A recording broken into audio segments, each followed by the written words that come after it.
We have to leave. Now. But I'm scared. I know. But we must go. Okay. Stay close.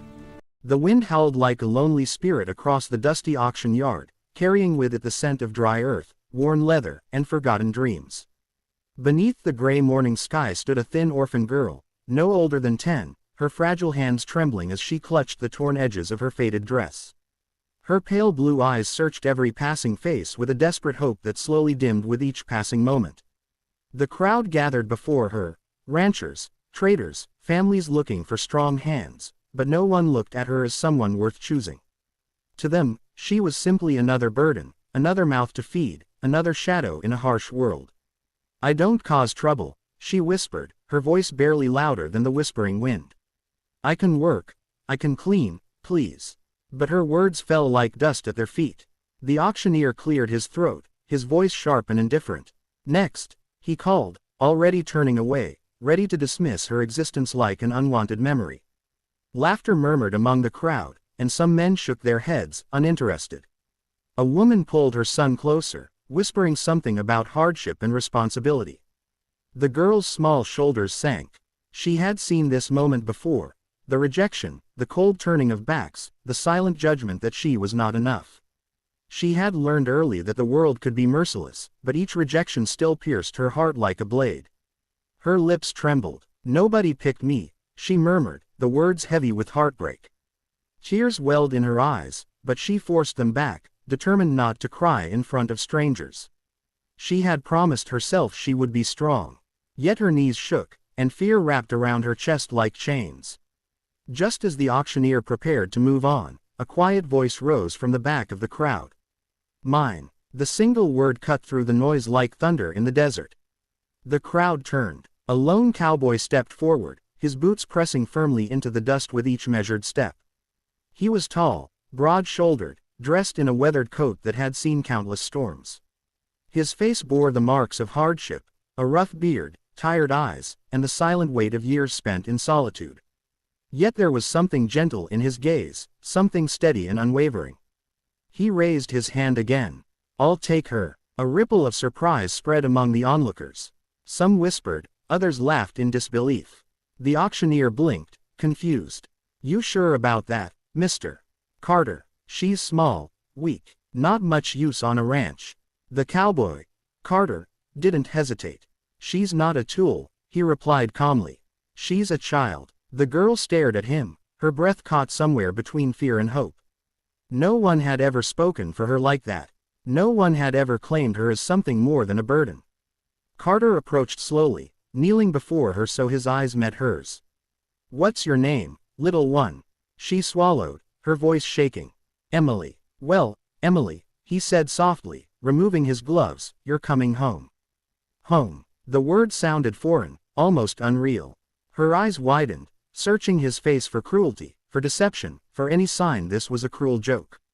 But all she saw was quiet sincerity, a promise spoken without words. She hesitated only a moment before placing her small trembling hand into his. That simple touch changed everything. The journey to Carter's ranch was long and silent. They rode across vast golden plains where the horizon stretched endlessly, painted with hues of amber and fading sunlight.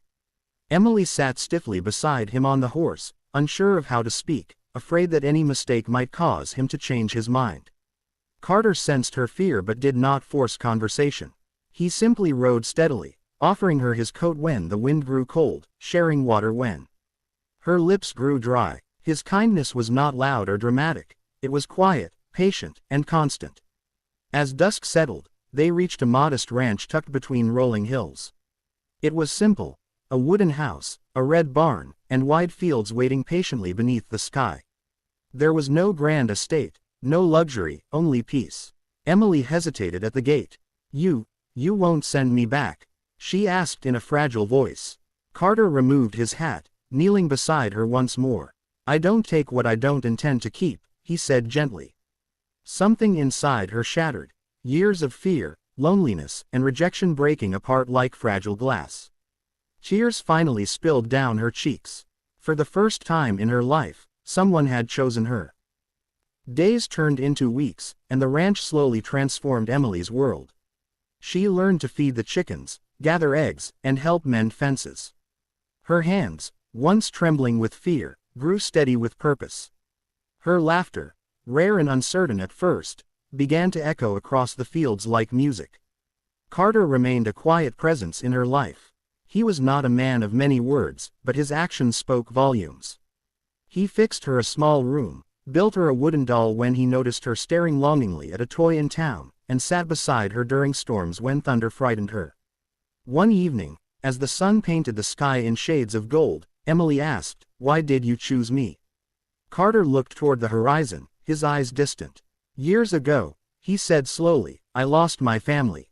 Since then, this ranch has been too quiet, too empty. When I saw you standing there alone, I recognized that loneliness." He paused, his voice thick with emotion. "No child deserves to feel unwanted." Emily wrapped her small arms around him without hesitation. And in that embrace, two broken souls found healing. Seasons changed. The fragile orphan girl transformed into a bright, confident child filled with warmth and courage. The ranch flourished under their shared care, and so did their bond. The townsfolk who once doubted Carter's choice began to see the truth, that love was not measured by strength or usefulness, but by compassion. One day, standing before the same auction yard where her story began, Emily watched as another frightened child stood alone, ignored by the crowd. Without hesitation, she tugged Carter's sleeve. "She shouldn't be alone," Emily whispered. Carter smiled, and together, they stepped forward. Sometimes, the world turns away from those who need love the most. Sometimes voices are ignored, tears unseen, and hearts forgotten. But it only takes one person, one act of courage, one moment of compassion, to change a life forever. Emily's story reminds us that we are never truly worthless, never truly alone. Somewhere, someone will see our worth when others cannot. And sometimes, all it takes is a quiet voice saying, "Mine." Heart, if this story touched your heart, don't forget to subscribe to the channel for more powerful, emotional stories of hope, love, and life-changing moments. Your support helps bring more inspiring stories to the world, and you might just find the next story that changes your heart forever.